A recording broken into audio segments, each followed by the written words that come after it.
ओम शांति। आज अव्यक्त बाप दादा के महावाक्य हैं और ये रिवाइज 94 की है। आज जी ईश्वरीय मिलन के महावाक्यों में बाबा ने क्या कहा है कि परमात्मा पालना और परिवर्तन शक्ति का प्रत्यक्ष स्वरूप कि बाबा ने हम बच्चों की जो पालना कर रहे हैं और बाबा के द्वारा हम बच्चों का जो परिवर्तन हो रहा है और दिख भी रहा है, तो उनका प्रत्यक्ष स्वरूप क्या है हम बच्चों का। तो बाबा ने कहा राजयोगी जीवन। कौन सा जीवन है? राजयोगी जीवन कि बाबा के प्रत्यक्ष स्वरूप बच्चे हम दिखाई दे रहे हैं। आज बाप दादा हर एक बच्चों के मस्तिष्क पर बाबा कहाँ देखता है? जब डायमंड हॉल भरा हुआ होगा तो हमेशा बाबा ने कहा है कि मैं अपने सिकीलदे बच्चों को, मस्तक मणि बच्चों को देख रहा हूँ। तो वो शरीर को नहीं देखता, वो किसे देख रहा है बाबा? अपने मस्तिष्क में बैठी हुई, उसके मस्तिष्क में बैठी हुई एक चैतन्य शक्ति जो एक सूक्ष्म सितारा, वो बाबा उसे देखता है। तो उसके लिए बाबा ने कहा कि अपने बच्चों के मस्तक पर विशेष भाग्य की लकीर देख रहे हैं, लकीरें देख रहे हैं और आप बच्चे महसूस भी कर रहे हैं। सर्व बच्चों का भाग्य तो सदा सर्वश्रेष्ठ है ये, लेकिन आज विशेष 3 लकीर चमक रही हैं। 3 लकीरें। एक है परमात्मा पालना के भाग्य की लकीर और दूसरी है बेहद के ऊंचे ते ऊंचे पढ़ाई के भाग्य की लकीर और तीसरी है श्रेष्ठ मत प्राप्त होने के भाग्य की लकीर। कि एक तो डायरेक्ट बाबा हम बच्चों को पढ़ा रहा है, भगवान पालना कर रहा है, डायरेक्ट भगवान हमारी क्या कर रहा है? पालना कर रहा है। और दूसरी वो हमें पढ़ा रहा है, प्रतिदिन हमें संभाल रहा है। और तीसरी है कि इनके बाद जो श्रेष्ठ मत जो प्राप्त हुई है उसके भाग्य की लकीर, वो 3 रेखाएं जो आज संत महात्मा साधु सन्यासी जो त्रिपिंड बना करके विचरण करते हैं, वो 3 लकीरें लगा करके वो जो यहाँ विचरण करते हैं, बाबा हम बच्चों को 3 लकीरें स्वतः आत्मा के अंतर्गत संस्कार के रूप में, परिवर्तन के रूप में, प्रत्यक्ष रूप में एक सहज योगी जीवन में वो देखना चाहते हैं और देख भी रहे हैं। चाहे लौकिक चाहे अलौकिक, हर एक को इस जीवन में ये 3 प्राप्तियां होती हैं। पालना भी मिलती है और पढ़ाई भी मिलती है और मत भी मिलती है। इन तीनों द्वारा ही हर आत्मा अपना वर्तमान और भविष्य बनाने के निमित्त बनती है। आप सभी श्रेष्ठ आत्माओं को किसकी पालना मिल रही है? परमात्मा पालना के अंदर हर सेकंड पल रहे हो। आपकी स्मृति अगर लिंक आपका जुड़ा हुआ है तो बाबा कहता है हर पल आप उसकी पालना में पल रहे हो। जैसे परम आत्मा ऊंचे ते ऊंच है, जो परमात्मा पालना भी कितनी श्रेष्ठ है और इस परमात्मा पालना के पात्र कौन बन रहे हैं और कितने बने हैं? सारे विश्व की आत्माएं बाप कहते हैं, लेकिन पालना और पढ़ाई के पात्र नहीं बनती हैं। और आप कितनी थोड़ी सी आत्माएं इस भाग्य के पात्र बनती हो, चुन चुन के आती हो। वर्णित गीता में जो दिया गया है कि कोटों में कोई, आप वैसे ही आत्माएं कोटों में कोई आत्माएं हो। सारे कल्प में यही थोड़ा सा समय परमात्मा पालना मिलती है। कितने समय तक मिलती है?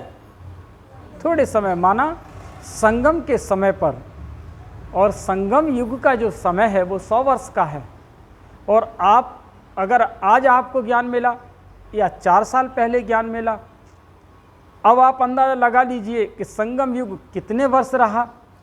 87वां वर्ष तो चल ही रहा है, तो कितने वर्ष रहा?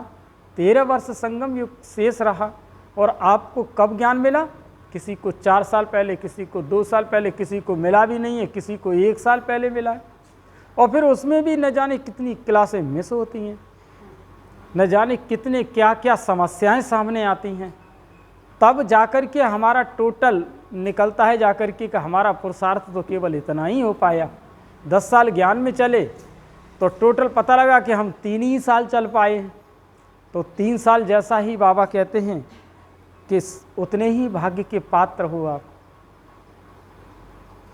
सारे कल्प में यही थोड़ा सा समय परमात्मा पालना मिलती है। देवी पालना, मानव पालना तो ये तो अनेक जन्म मिलती है, लेकिन ये श्रेष्ठ पालना अब नहीं तो कभी नहीं। अगर अभी नहीं तो कभी नहीं। ऐसे श्रेष्ठ भाग्य की श्रेष्ठ लकीर सदा अपने मस्तिष्क में चमकते हुए अनुभव करते हो। कोई भी प्राप्ति सदा करना चाहते हो या कभी कभी करना चाहते हो? बाबा प्रश्न पूछ रहे हैं। तो प्राप्ति सदैव करना चाहते हो कि कभी कभी करना चाहते हो? तो सदैव, अगर सदा अगर आप प्राप्ति करना चाहते तो हमें क्या करना होगा? है? तो हमें भी जो सदा करना है ना, तो जीवन में सद के चलना होगा। सदा के लिए कैसे चलना पड़ेगा? सद के चलना होगा, जो अपनी भाषा है। तो माना हमें संभल के चलना होगा, तभी सदा उसकी हमारे ऊपर क्या बनेगी? तो प्राप्ति का पुरुषार्थ भी सदा चाहिए, कभी कभी चाहिए, और सदा तीव्र चाहिए या कभी साधारण कभी तीव्र। प्रैक्टिकल क्या है? चाहना और प्रैक्टिकल में अंतर हो जाता है। चाहना और प्रैक्टिकल में क्या हो जाता है? अंतर। कि एक तो चाहते हैं और एक प्रैक्टिकल करते हैं, कि हम ऐसा चाहते हैं और वो उस चीज़ को कर रहे हैं। तो करना माना प्रैक्टिकल। सोचते तो बहुत हो लेकिन स्मृति में कम रहते हो। सोचते बहुत हो लेकिन स्मृति में। सोचना स्वरूप बनना या स्मृति स्वरूप बनना है। स्मृति स्वरूप बनने वाले हो ना, तो हमारी स्मृति का स्विच ऑन क्या है? हमारी अपनी स्मृति का स्विच ऑन क्या है? हमारी स्मृति का स्विच ऑन इस भ्रकुटी में चमकती हुई ज्योति माना आत्मा के स्वरूप में स्थित हो जाना। स्थित हो जाना, ये हमारी स्मृति का क्या है? Switch on. स्मृति स्वरूप बनने वाले हो ना, तो एक बात भी स्मृति में रखो कि अमृत वेले आपको उठाने वाला कौन? बाप का प्यार उठाता है। दिन का आरंभ कितना श्रेष्ठ है, और बाप स्वयं मिलन मनाने के लिए बुलाते हैं, रूह रिहान करते हैं, शक्तियाँ भरते हैं। तो हर दिन का कितना आदि कितना श्रेष्ठ है। बाप की मोहब्बत से उठते हो कि कभी कभी मजबूरी से भी उठते हो। यथार्थ तो मोहब्बत के गीत आपको उठाते हैं, अमृत वेले से बाप कितना स्नेह से बुलाते हैं, उठाते हैं, मीठे बच्चे, प्यारे बच्चे आओ। तो जिसका आदि इतना श्रेष्ठ है तो मध्य और अंत क्या होगा? श्रेष्ठ होगा ना।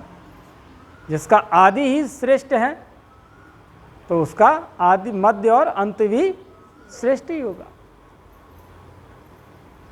बाप दादा देख रहे थे कि कितना पालना का भाग्य वर्तमान समय बच्चों को प्राप्त है। क्या पालना का भाग्य वर्तमान समय बच्चों को प्राप्त है? जितना प्राप्त है उतना फायदा उठाते हो, जितना प्राप्त है उतना फायदा उठाते हो। स्वप्न में भी संकल्प मात्र नहीं था कि इतने भाग्य के पात्र बनेंगे। सपने में भी पता नहीं था कि इतने भाग्य के पात्र बन जाए। सोचा था कभी? ये सोचा भी न था, सोचने से बाहर था। लेकिन मिला कितना सहज। बाप के प्यार की पालना का प्रैक्टिकल स्वरूप ही है सहज योगी जीवन। सहज योगी, जैसे कोई एक आतंकवादी संगठन जब ट्रेनिंग देता है किसी को तो वो क्या बनाता है? वो आतंकवादी ही तो बनाता है। लेकिन बाबा हम बच्चों को क्या बनाता है? सहज योगी जीवन। जिससे प्यार होता है उसके लिए मुश्किल परिस्थितियों या मुश्किल कोई भी बात देखी सुनी नहीं जाती। तो बाप ने भी मुश्किल को सहज बनाया है ना। सदा सहज है तो सदा ही पुरुषार्थ की गति तीव्र हो। आज बहुत अच्छा पुरुषार्थ है और कल थोड़े ही % कम हो गई तो क्या सदा सहज कहेंगे? सदा मुश्किल कौन बनाते हैं? सदा मुश्किल कौन बनाते हैं?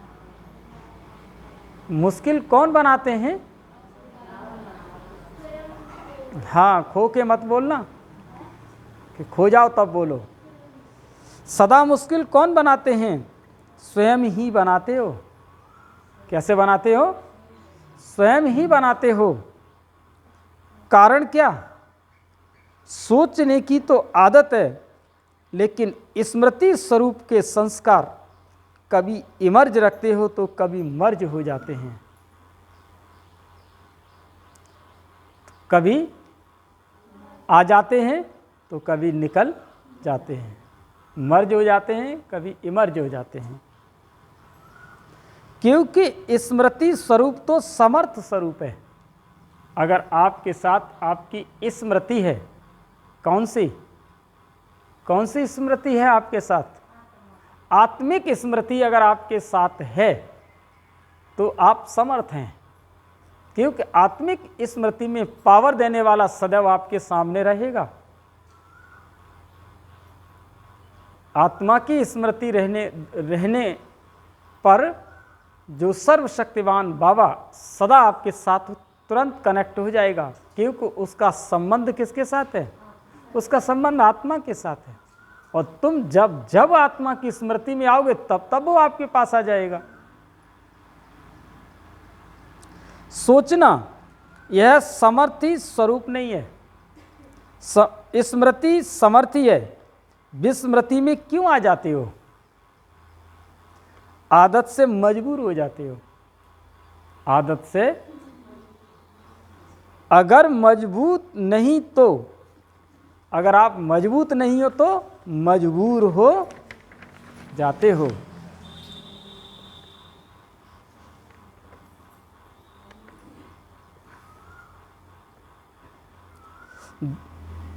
जहां मजबूत है वहां मजबूरी नहीं है। जब ओरिजिनल आदत इस विस्मृति की नहीं है जब ओरिजिनल आदत विस्मृति की नहीं है, आदि में स्मृति स्वरूप प्रारब्ध प्राप्त करने वाली देवात्माएं हो। योग लगाने का पुरुषार्थ नहीं करते, लेकिन स्मृति स्वरूप की प्रारब्ध प्राप्त करते हो। कब? स्मृति स्वरूप की प्रारब्ध प्राप्त करते हो कब? जो आप सदैव स्मृति स्वरूप में रहते हो तो प्रारब्ध ऑटोमेटिक बनी ही जाती है, तब आपको उसके लिए योग लगाना नहीं पड़ता। हम रहते ही अपनी स्मृति में हैं, तो वो योग नहीं लगा रहे हैं आप तो एक कर्म योगी जीवन में आप चलते फिरते अपनी स्मृति में आप रहते हो, तो बाबा क्या कहते हैं, योग नहीं लगाना पड़ता, आपकी प्रारब्ध तैयार हो जाती है। तो आदि में भी स्मृति स्वरूप का प्रत्यक्ष जीवन है, तो आदि में भी स्मृति स्वरूप का प्रत्यक्ष जीवन है।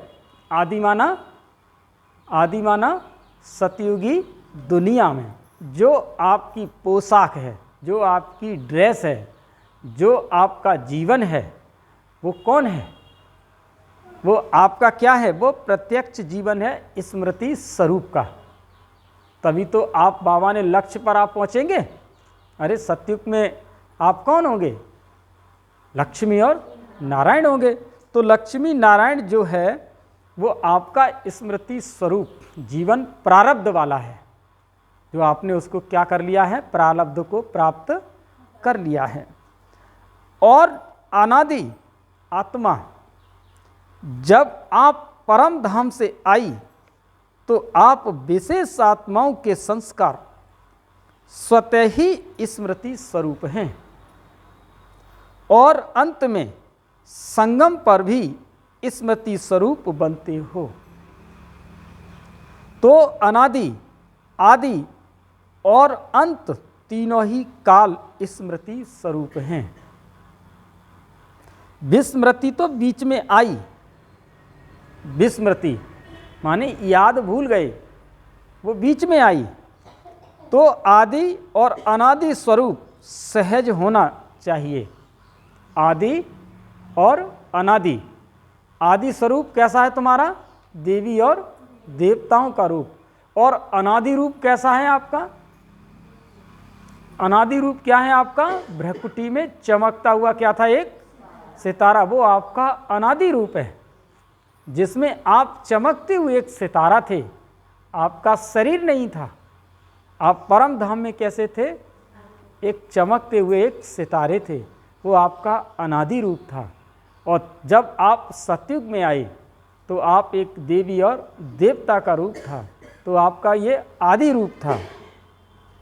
तो आदि और अनादि स्वरूप सहज होना चाहिए, या मध्य का स्वरूप? अब बाबा पूछ रहे हैं क्या मध्य का स्वरूप चाहिए? पूजा करने वाला नहीं चाहिए ना? सोचते हो कि हाँ मैं आत्मा हूँ, लेकिन स्मृति स्वरूप हो, चलना बोलना देखना उसमें अंतर पड़ जाता है। तो ये स्मृति में रखो कि हम परमात्मा पालना के अधिकारी आत्माएं हैं। बाप दादा चार्ट चेक करते हैं तो लकीर कभी ऊंची तो कभी नीची होती है, कभी ऐसे होती है, कभी ऊपर तो कभी नीचे।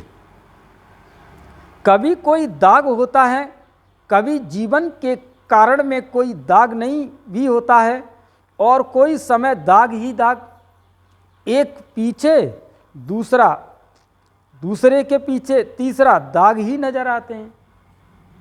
क्यों?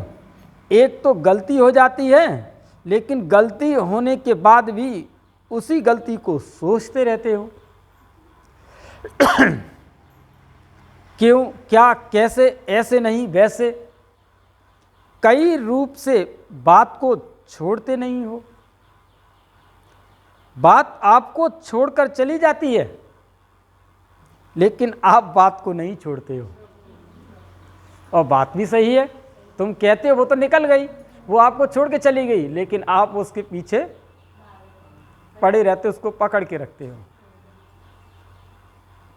जितना समय सोचने स्वरूप बनते हो, यथार्थ स्मृति स्वरूप नहीं बनते हो, तो दाग के ऊपर दाग लगते जाते हैं। पेपर का टाइम कम होता है, लेकिन व्यर्थ सोचने का संस्कार होने के कारण पेपर का टाइम बढ़ा देते हो। सेकंड पूरा हुआ और निर्विकल्प स्थिति बन जाए, यह संस्कार इमर्ज करो। निर्विकल्प बनना आता है ना, अपने श्रेष्ठ भाग्य को स्मृति में लाकर सदा हर्षित रहो।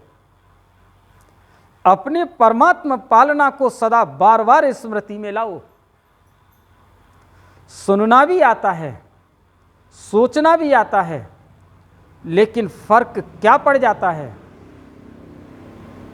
बाप दादा बच्चों का खेल देखते रहते हैं। सारे दिन में क्या क्या खेल करते हो, ये रात्रि को चेक करते हो ना, तो खेल माना? खेलना माना कौन सा खेल करते रहते हैं? हमें व्यर्थ के खेल खेलते रहते हैं। माया के खिलौने बड़े आकर्षण वाले होते हैं, तो उन खिलौनों से खेलने लग जाते हो। पहले तो बहुत प्यार से माया खेल कराती है, और खेल कराते कराते जब हार खिलाती है, तब होश में आते हो।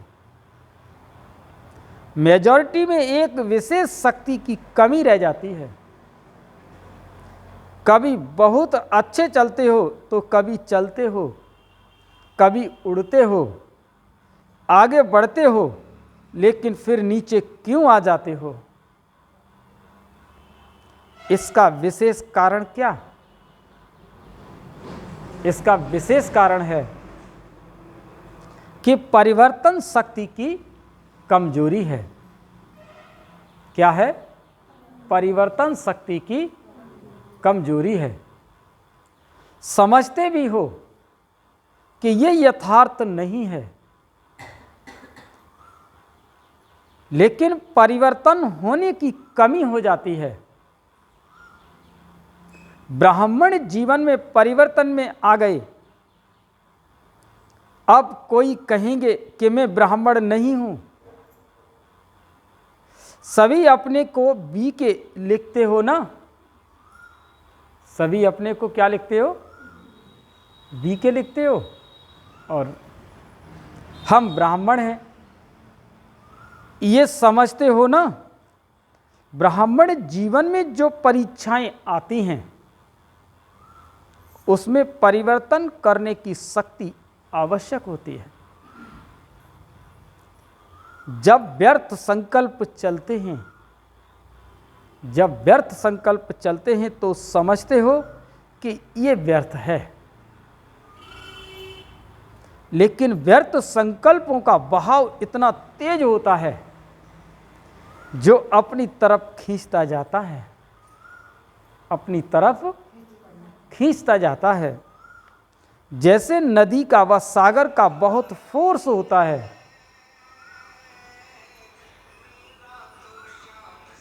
एक नदी का व सागर का बहुत फोर्स होता है, तो कितना भी अपने को रोकने की कोशिश करते हो, लेकिन फिर भी बहते जाते हैं। समझते भी हो और सोचते भी हो कि ये ठीक नहीं है, इससे नुकसान है, फिर भी बहाव में बह जाते हो। इसका कारण क्या? परिवर्तन शक्ति की कमी है। पहला विशेष परिवर्तन है स्वरूप का परिवर्तन। पहला अपना परिवर्तन क्या है? स्वरूप का परिवर्तन, अपने आत्मा के स्वरूप का परिवर्तन। मैं शरीर नहीं, लेकिन आत्मा हूं।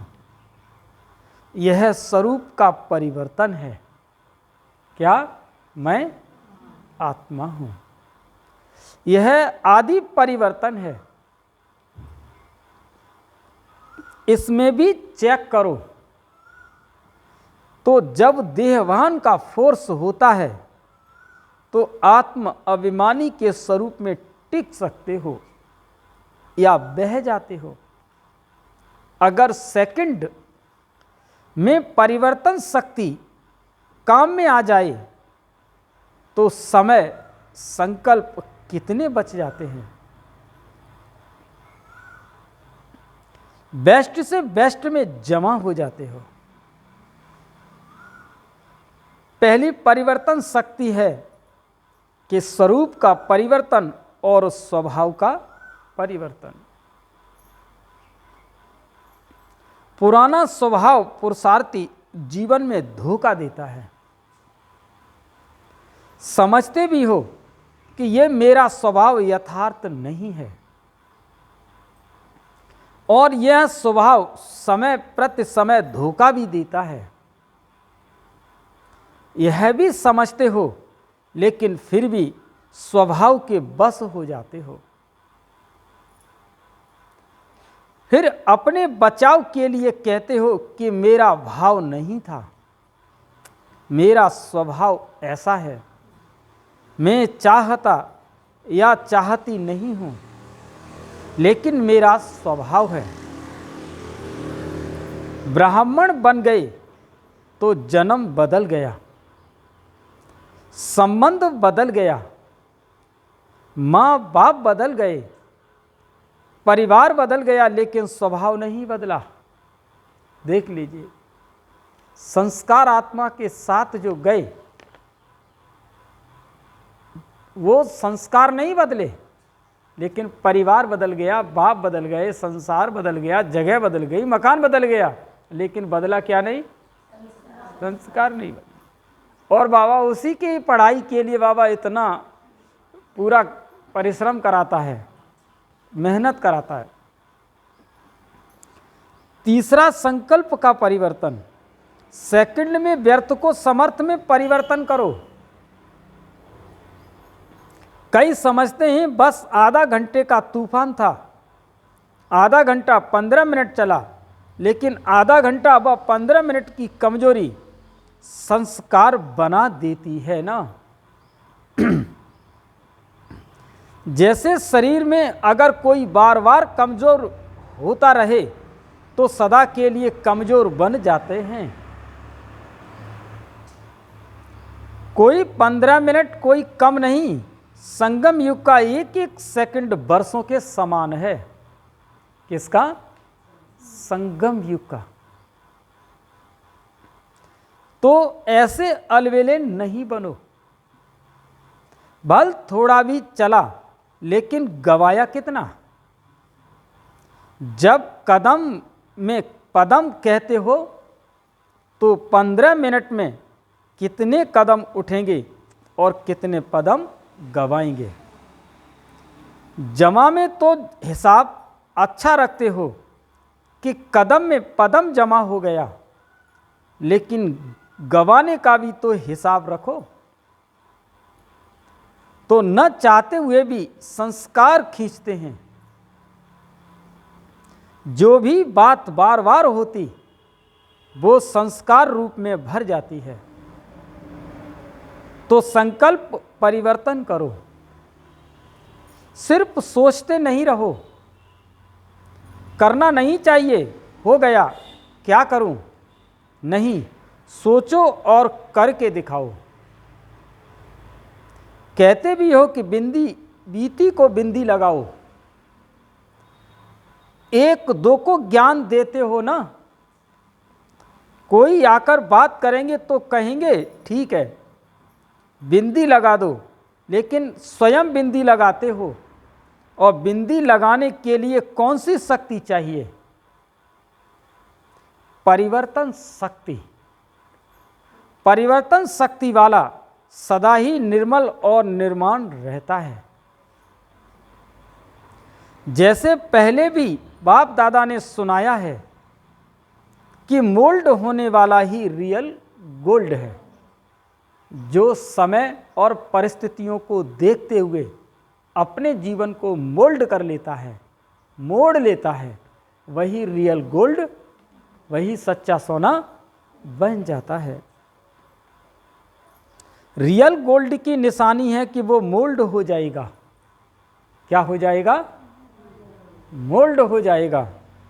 तो चेक करो कि परिवर्तन शक्ति समय पर काम आती है या समय बीत जाने के बाद सोचते ही रहते हैं। तो परिवर्तन शक्ति को बढ़ाना है। मुरली चलती है तो बहुत नींद आती है, इसलिए अटेंशन रखना है क्योंकि कहाँ पर क्या पॉइंट निकल जाए। ये भगवान के ज्ञान की बरसात है। ये उस बरसात में जो अपने को सराबोर कर लेता है उस पर माया प्रभाव डाल नहीं सकती। तो बाबा कहते हैं तो परिवर्तन शक्ति को बढ़ाना है। जिसमें परिवर्तन शक्ति है वो सबका प्यारा बनता है, विचारों में भी सहज रहेगा। आगे बढ़ते सेवा में रहते हो ना, सेवा में भी विघ्न रूप क्या होता है? मेरा विचार, मेरा प्लान, मेरी सेवा इतनी अच्छी होते हुए भी मेरा क्यों नहीं माना गया, तो उसको रियल गोल्ड कहेंगे। मेरापन आ गया, मेरापन आना अर्थात अलाय मिक्स होना, और ना अर्थात उसमें खाद को मिल जाना। जब रियल गोल्ड में अलाय मिक्स हो जाता है तो वो रियल रहता है। फिर जब किसी चीज शुद्ध चीज में अशुद्ध मिल जाएगा तो वो शुद्ध तो रहेगा नहीं, रहेगा। देखो फिर झपकी आ रही है, अटेंशन नींद, ठीक है। बाबा कहते वो रियल रहता है, उसका मूल्य रहता है। कितना फर्क पड़ जाता है, तो समय और वायुमंडल को परख कर अपने को परिवर्तन करना, इसकी आवश्यकता है। मोटी मोटी बातों में परिवर्तन करना तो सहज है, लेकिन हर परिस्थिति में, हर संबंध संपर्क में समय और वायुमंडल को समझ स्वयं को परिवर्तन करना, यही नंबर 1 बनना है। ये नहीं सोचो कि फलाना भी समझे, ये भी तो परिवर्तन करे ना, कि वो क्यों नहीं बदलता, तब हम बदलें। तो बाबा क्या कहते हैं, ये नहीं सोचना है कि वो बदले तब हम बदले। सिर्फ मैं ही परिवर्तन करूं क्या? बाबा कहते हैं जो ओटे सो अर्जुन। इसमें अगर आपने अपने को परिवर्तन किया तो ये परिवर्तन ही विजयी बनने की निशानी है। समझा? अच्छा, चारों ओर के सर्व सदा स्मृति स्वरूप आत्माओं को सदा सेकंड में परिवर्तन शक्ति द्वारा स्व परिवर्तन करने वाली श्रेष्ठ आत्माओं को, सदा सहज योगी अनुभव करने वाले अनुभवी आत्माओं को, सदा बाप के समीप और समान बनने के उमंग उत्साह में रहने वाली सर्व आत्माओं को बाप दादा का याद प्यार और नमस्ते। और हम सभी बच्चों की बाप दादा को याद प्यार और नमस्ते नमस्ते नमस्ते। शुक्रिया बाबा, बहुत बहुत शुक्रिया। टीचर्स, सभी टीचर्स तो सदा ही ज्ञान स्वरूप और स्मृति स्वरूप हैं ही, क्योंकि जैसे बाप शिक्षक बनकर आते हैं तो बाप समान निमित्त शिक्षक हो। बाप जैसे नहीं हो लेकिन निमित्त शिक्षक हो। तो टीचर्स की विशेषता निमित्त भाव और निर्माण भाव। सफल टीचर वही बनती हैं जिसका निर्मल स्वभाव हो। अभी निर्मल स्वभाव के ऊपर विशेष अंडरलाइन करो। कुछ भी हो जाए लेकिन अपना स्वभाव सदा निर्मल रहे। यही निर्मल स्वभाव निर्माणता की निशानी है। तो अंडरलाइन करो कि निर्मल स्वभाव बिल्कुल शीतल। शीतलता का गायन शीतला देवी है। तो निर्मल स्वभाव अर्थात शीतल स्वभाव, बात जोश दिलाने की हो लेकिन आप निर्मल हो, तब कहेंगे कि सफल टीचर। तो बाप दादा भी अंडरलाइन करा रहा है। किस पर? निर्मल स्वभाव पर। अच्छा, प्रश्न है कि सबसे बड़ा खजाना कौन सा है? सबसे बड़ा, जिससे ही ज्ञान और योग की परख होती है। तो उत्तर में बाबा ने कहा है कि सबसे बड़ा खजाना है खुशी। सबसे बड़ा खजाना कौन सा है? खुशी का। चाहे कितना भी ज्ञान हो, योग हो, लेकिन खुशी की प्राप्ति नहीं हो तो ज्ञान ठीक नहीं है। कोई भी परिस्थिति आ जाए, खुशी गायब नहीं हो सकती। अविनाशी बाप का अविनाशी खजाना मिला है, इसीलिए कभी खुशी गायब नहीं हो सकती। योग लगाते लेकिन खुशी नहीं तो योग ठीक नहीं। आपकी खुशी देख दूसरे आपसे पूछे कि क्या आपको मिला है, यही ज्ञान और योग की प्रत्यक्षता का साधन है। दूसरा प्रश्न है कि किस लगन के आधार पर विघ्नों की समाप्ति स्वतः हो जाती है? किन लगनों के, जो आपके अंदर लगन है, बाबा कहते हैं किस लगन के आधार पर विघ्नों की समाप्ति स्वतः होती है? तो बाबा ने उत्तर में कहा है कि एक बाप, न कोई न दूसरा कोई। इसी लगन में मगन रहो तो विघ्न टिक नहीं सकता। तो विघ्न टिक नहीं सकता। विघ्न है तो लगन नहीं है। विघ्न भल जाएं लेकिन आपका प्रभाव न पड़े। जब स्वयं प्रभावशाली आत्मा बन जाते हो तो किसी का भी प्रभाव नहीं पड़ सकता। जैसे सूर्य को कोई कितना भी छिपाए तो छिप नहीं सकता, सदा चमकता रहता है, ऐसे ही प्रभावशाली आत्माओं को कोई भी प्रभाव अपनी तरफ खींच नहीं सकता। तो सदा एक बाप दूसरा न कोई, इसी लगन में क्या रहो? मगन रहो। इसी लगन में मगन रहो। यही विशेष संगम युग का अनुभव है, आज का वरदान है कि स्नेह की लिफ्ट द्वारा उड़ती कला का अनुभव करने वाले अविनाशी स्नेही भव। मोहब्बत, बाबा कहते हैं कल भी आपको स्नेही का सामान लिया था और आज आपको बाबा ने देख लो स्नेह से आपको स्नेही की परिभाषा सिखा रहा है कि मेहनत से मुक्त होने के लिए बाप के स्नेही बनो। मेहनत से मुक्त होने के लिए बाप के स्नेही बनो। यह अविनाशी स्नेही अविनाशी लिफ्ट बन उड़ती कला का अनुभव कराता है।